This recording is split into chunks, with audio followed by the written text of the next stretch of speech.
was the break overall? Okay. I forget, raise your hand if you're graduating in May. Okay, who's going to grad school after they graduate? Who has plans? Maybe straight after? We'll see. We'll see. Who here has no interest in going to graduate school? Who here is undecided and maybe want to wait to see if a company pays for grad? So is it more of is it an experience thing? You want to get experience, or is it more of an economic thing? You want it to be paid for before you enter grad school. Okay. Over here, did you have anything to share today with any new product observations?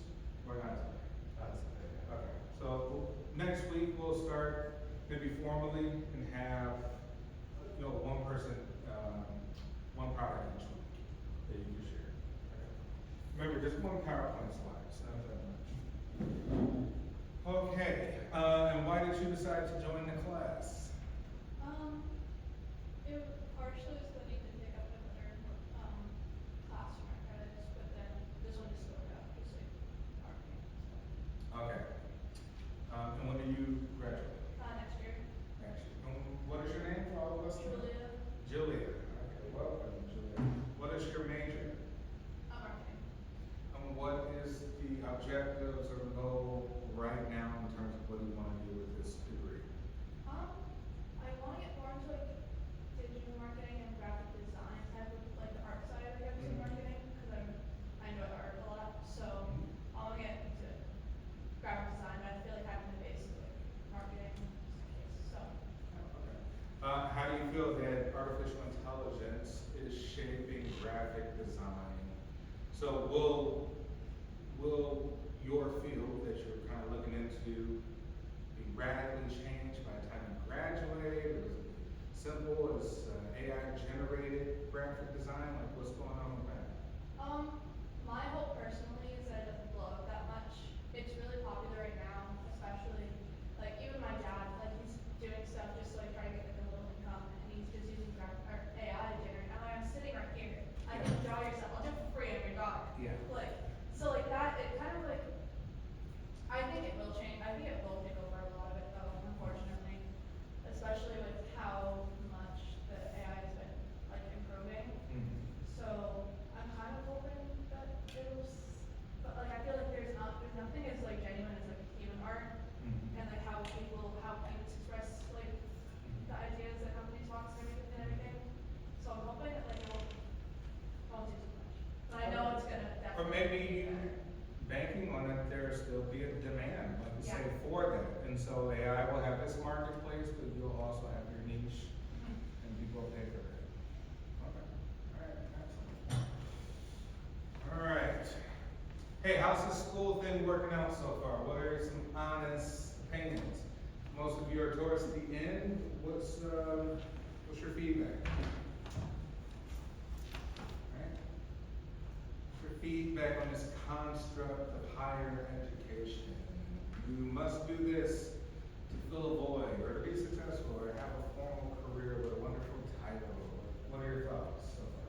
Yes. I think the education part is great, but part of it too is because we're in a smaller school, but I think there should be more infrastructure for like life after graduation, career planning and stuff like that.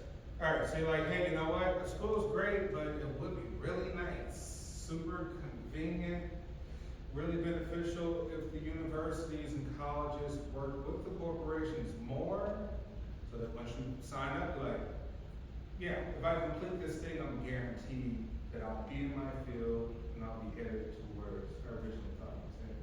Right? That'd be great. I feel like there's a lot more to it, like the balance. So like since I started, I was trying to get like as much experience as possible. So like I didn't really focus necessarily like on school, like I did what I needed to do, but I didn't really like join a club or do anything. Yeah. I was like more focused on like what's after, and like now even still like I don't 100% fully know, even with all the experience that I've gained throughout like Things aren't certain, right? Like, by the time you start, by the time you graduate, you're like, things have changed.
feasibility.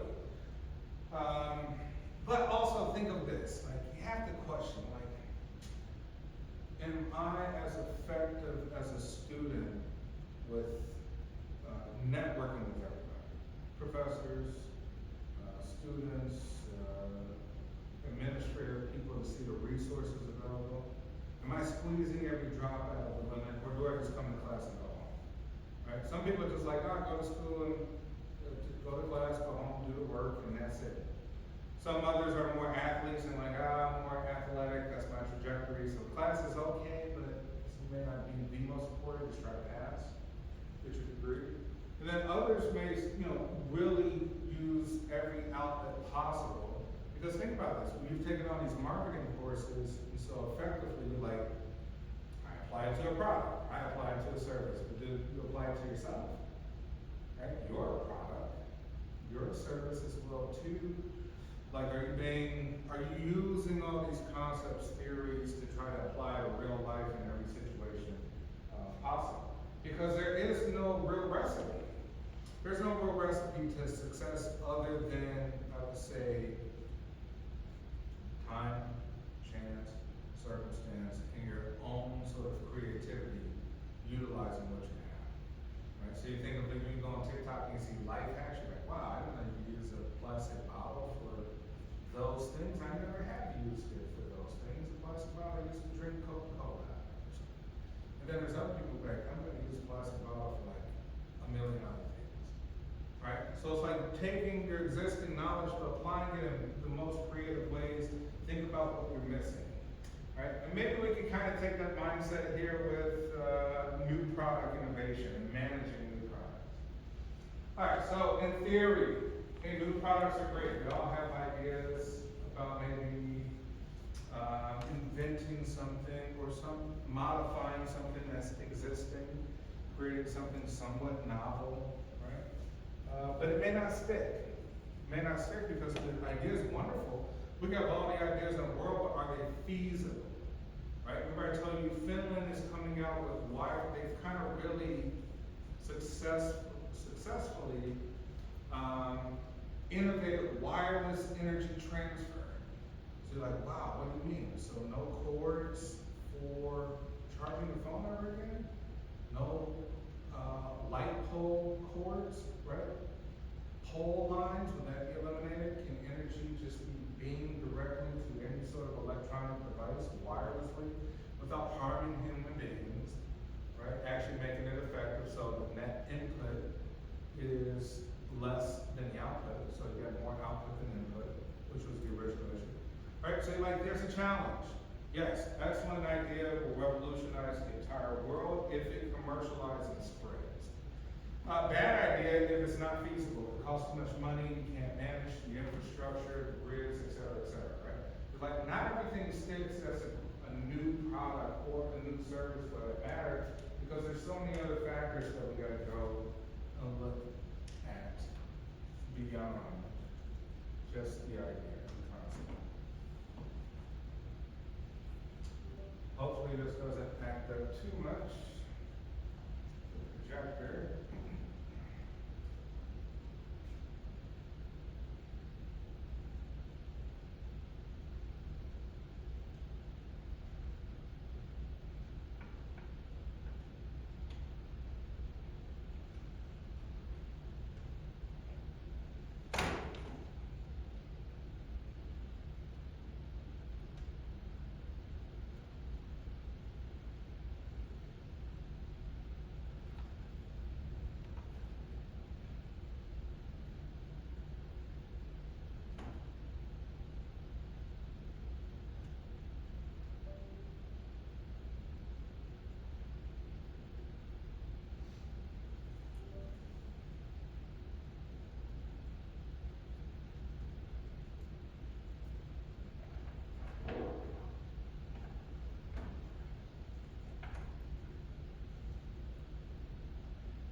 Alright, last we talked about the strategic elements of product development, right? What are all the things and facets that go into building new product, right? Things we have to consider.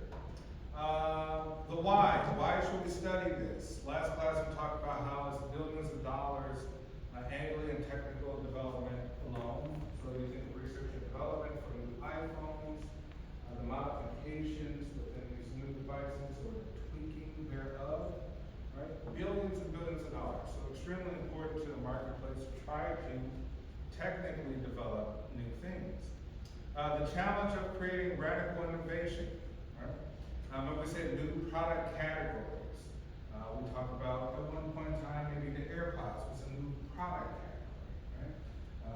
Maybe I would say now like things like the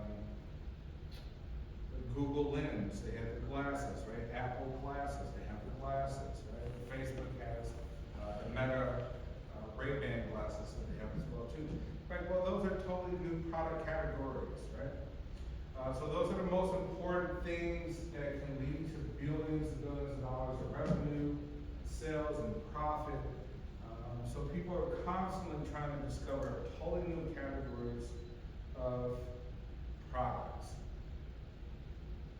And then we said accelerating innovation and business growth through innovation are the top business challenges according to Industrial Research Institute. We say unfortunately, just like most businesses, products fail, right? New products fail at a great proportion. Some studies suggest that about 40% of new products fail, somewhat higher for consumer products, somewhat lower for business-to-business products, right? Business-to-business products, well, you say one reason for the lower fail rate because, well, there's less businesses that are actual individual consumers. So that probably skews some of the numbers. But for the most part, 40%, nearly almost half of all new products fail. For one reason or another. One, they don't catch on enough. They're not, have enough sort of marketing or add enough value to customers. Second, they're not feasible, cost too much to produce the product itself versus relative to what you would sell it for to consumers. Right? Third, you can't produce enough. Right? Maybe too technical. You don't have the production to produce. Maybe you try to outsource and go overseas for production. If you're lucky, you're able to make it feasible, like iPhone did with China. If not, you may not have the capacity to service the needs. All right, so for every 100 great ideas for new products, 70 make it through initial screening, right? So it's like, it's not that much, right? 7 out of 10 is decent, but do better. Fewer than 50 pass concept evaluation and testing. So think of initial screening, you make a presentation to your corporation about a new product, like, well, what is it about, how will it service the demand of what people want, new trends, et cetera, et cetera. And if it goes past that, like, all right, it goes to evaluation and testing. Evaluation and testing could be like, hey, let's have a prototype. We're going to use it in focus groups, share it with everybody, get their opinions on it, real potential customers, see what they think about it, right? And it doesn't meet the smell test. You're like, well, it's not getting the positive reviews that we thought